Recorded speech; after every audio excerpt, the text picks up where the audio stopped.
లోక్సభ ఎన్నికలకు ముందే మరో ఎన్నికల హామీని అమలు చేసేందుకు కాంగ్రెస్ ప్రభుత్వం సన్నద్దమవుతోంది. అసెంబ్లీ ఎన్నికల సమయంలో ఇచ్చిన 6 గ్యారంటీల్లోని హామీల్లో ఇప్పటికే 4ని సర్కారు అమలులోకి తీసుకొచ్చింది.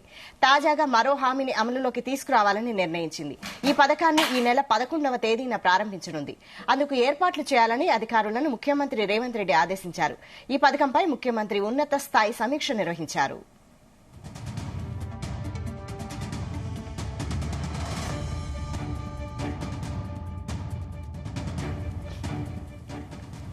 ఆరు గ్యారంటీల అమలులో భాగంగా ఇందిరమ్మ ఇళ్ల పథకాన్ని ప్రతిష్టాత్మకంగా అమలు చేయాలని అధికారులకు సీఎం రేవంత్ రెడ్డి సూచించారు.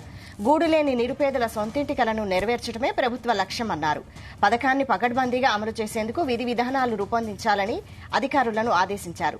స్థలం ఉన్నవారికి అదే స్థలంలో నూతన ఇంటి నిర్మాణానికి 5 లక్షలు అందజేస్తామన్నారు. స్థలం లేని నిరుపేదలకు జాగాతో పాటు ఇంటి నిర్మాణానికి 5 లక్షలు ఇస్తామన్నారు. ఏ దశల్లో నిధులను విడుదల చేయాలో నిబంధనలను రూపొందించాలని అధికారులను కోరారు. లబ్దిదారులకు అందించే నిధులు దుర్వినియోగం కాకుండా కట్టుదిట్టమైన మార్గదర్శకాలు సిద్దం చేయాలని ఆదేశించారు. పథకాన్ని దశల వారీగా అమలు చేయాలని సూచించారు.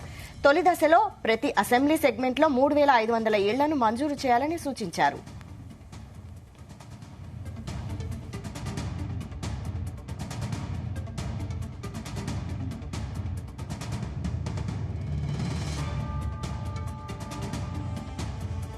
ఇందిరమ్మ ఇంటి కోసం ప్రజాపాలనలో దరఖాస్తు చేసుకున్న అర్హులకు తొలి ప్రాధాన్యం ఇవ్వనున్నారు.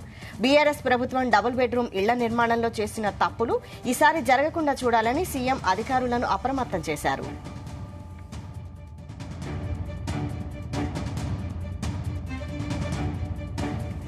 లబ్దిదారులు వారి ఇష్ట ప్రకారమే నిర్మాణం చేసుకున్నప్పటికీ వంటగది, టాయిలెట్ తప్పనిసరిగా ఉండేలా చూడాలన్నారు. కాగా ఎన్నికల మేనిఫెస్టోలో కాంగ్రెస్ పేర్కొన్న 6 హామీల్లో 4 అమలుకు ఇప్పటికే ప్రారంభించారు. ఇళ్ల నిర్మాణ పథకానికి శ్రీకారం చుడితే 5వ హామీని పట్టాలెక్కించినట్లు అవుతుంది.